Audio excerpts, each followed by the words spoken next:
Hello everyone, आज हम देखने वाले हैं विप्रो के शेयर प्राइसेस इतने नीचे क्यों आए। साथ ही साथ अगर आपका इसमें पहले से पोजीशन है तो क्या आपको इसमें से एग्जिट ले लेना चाहिए। अगर कोई इसमें एंट्री लेने की सोच रहा है तो क्या ये एंट्री लेने का सही समय है। इन सारे पॉइंट्स पे इस वीडियो में हम चर्चा करने वाले हैं। सो मैं आपको सजेस्ट करूंगा वीडियो की स्पीड आप भले ही इंक्रीज कर लेना, लेकिन स्किप मत करना।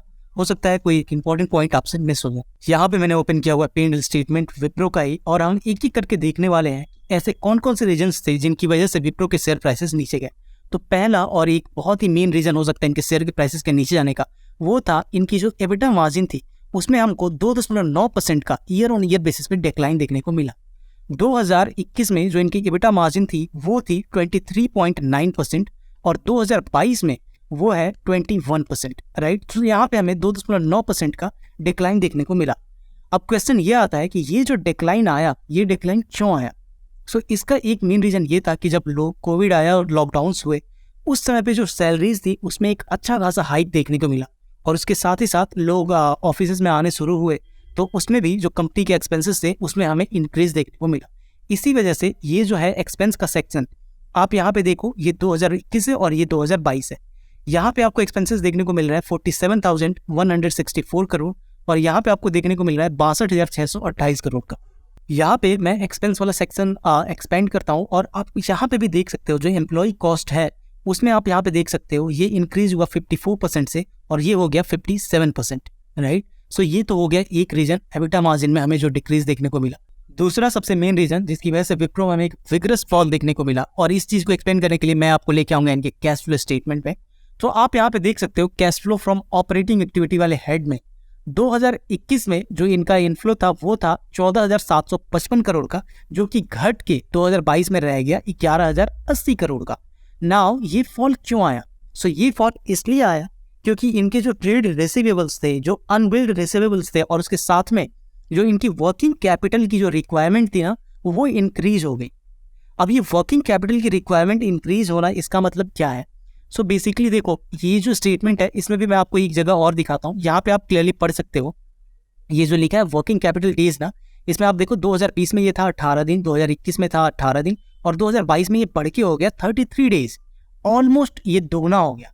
सो अगर आपको ये समझ में नहीं आ रहा है कि ये वर्किंग कैपिटल डेज क्या है तो मैं आपको आसान भाषा में आप ऐसा समझो कि ऐसा लेके चलो कि 2020-21 में कंपनी को हर 18 दिन में एक पेमेंट हो जाती थी, राइट।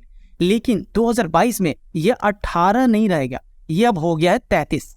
सो कंपनी के पास जो रेवेन्यू साइकिल है अगर वो इंक्रीज हो जाता है तो उसकी वजह से भी कंपनी के ऊपर बर्डन आएगा, जिसकी वजह से हमें ऑपरेटिंग जो प्रॉफिट है या फिर ऑपरेटिंग का जो कैश फ्लो था उसमें हमें एक फॉल देखने को मिला। दूसरा हम डिस्कस कर लेते हैं जो कैश फ्लो है इन्वेस्टिंग एक्टिविटी से, उसमें तो आपको यहाँ पे एक ह्यूज डाउन देखने को मिलेगा। 2021 में ये पॉजिटिव था 685 का, जबकि 2022 में ये रह गया नेगेटिव में 22,321 का। नाउ इतना बड़ा फॉल क्यों आया, ऐसा क्या हो गया, राइट। सो इसको मैं एक्सप्लेन करता हूँ आपको। सो देखो यहाँ पे कुछ भी फिशी नहीं हुआ है। बेसिकली क्या है ना, पिछले कुछ क्वार्टर्स में विप्रो ने लगभग 6 कंपनीज को अक्वायर किया है, राइट, और उसकी वजह से इन्होंने बहुत सारा पेमेंट कैश में किया है। एंड टू बी एक्यूरेट, जो एक्विजिशन पे विप्रो ने पैसे लगाए हैं वो थे 12,985 करोड़ के। उसके साथ ही साथ विप्रो ने प्लांट, मशीनरीज और इन्वेस्टमेंट्स पे काफी अच्छा खासा पैसा खर्च किया, और इसके साथ ही साथ एक एंटरिम डिविडेंड इन लोगों ने इशू किया था जो कि था 2,741 करोड़ का, राइट। तो इसकी वजह से भी पैसे को अलॉट किया गया, जिसकी वजह से ना ये जो अमाउंट है ये पाइलअप होकर इतना बड़ा आ गया। सो ऐसा कुछ नहीं यहाँ पे फिशी हुआ है।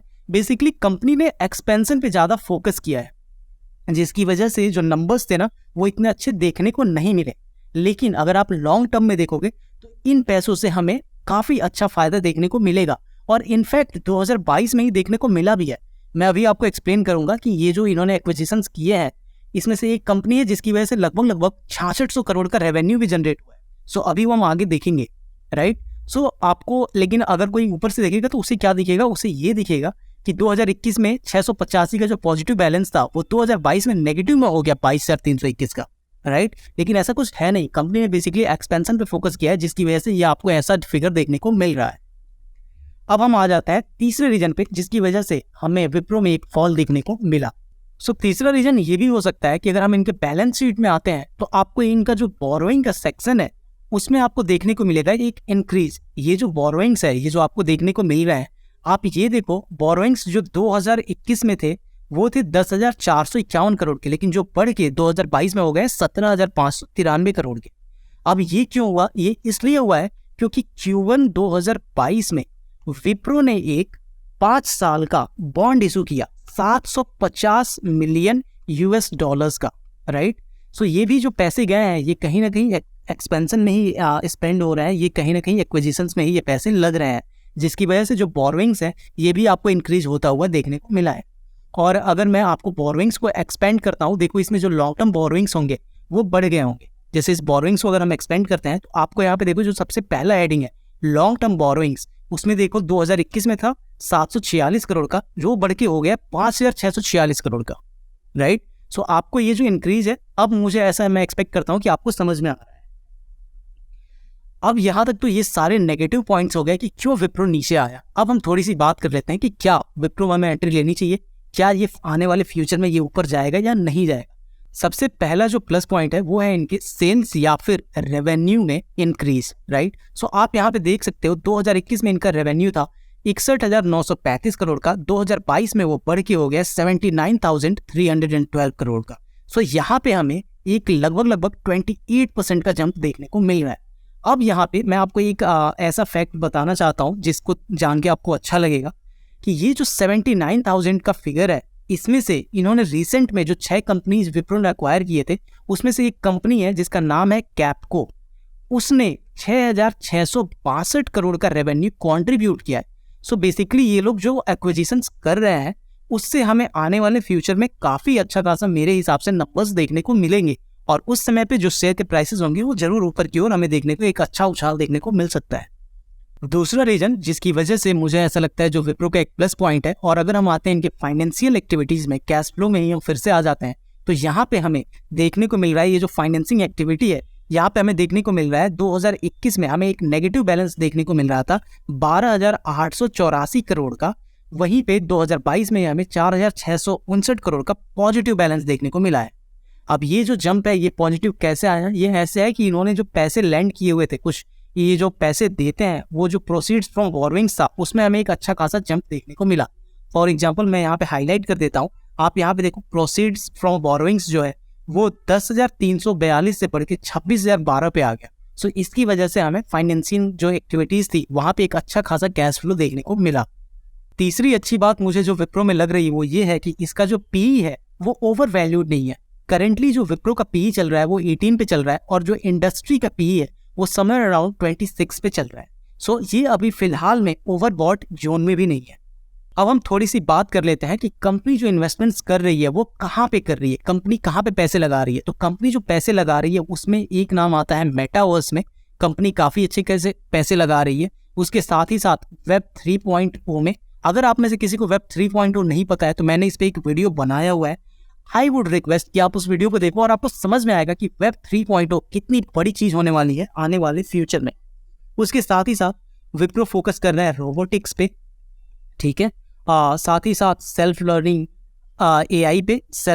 एआई पे, और उसके साथ साथ जो प्राइवेसी है, जो प्राइवेसी सिस्टम है उस पर भी विप्रो अच्छा खासा इन्वेस्टमेंट कर रहा है। सो इन माय ओपिनियन आने वाला जो फ्यूचर है उसमें ऑफकोर्स ये जितने भी फील्ड्स है ये सारे फ्यूचरिस्टिक प्रोजेक्ट्स हैं, इनमें अगर हम पैसे लगाते हैं तो मेरे हिसाब से, एटलीस्ट मेरे हिसाब से, हमें एक अच्छा खासा ग्रोथ देखने को मिलेगा इन फील्ड्स में। अब मैं आपको कुछ लेवल्स देने वाला हूं, लेकिन प्लीज़ कीप इन माइंड कि ये जो मैं लेवल्स दे रहा हूं इसके अगर बिहाफ पे आप बाइंग करते हो तो उसमें मेरा कोई भी जिम्मेदारी नहीं है। अगर आपको कोई भी प्रॉफिट हो या लॉस हो, उन दोनों से मुझे कोई खास मतलब नहीं है।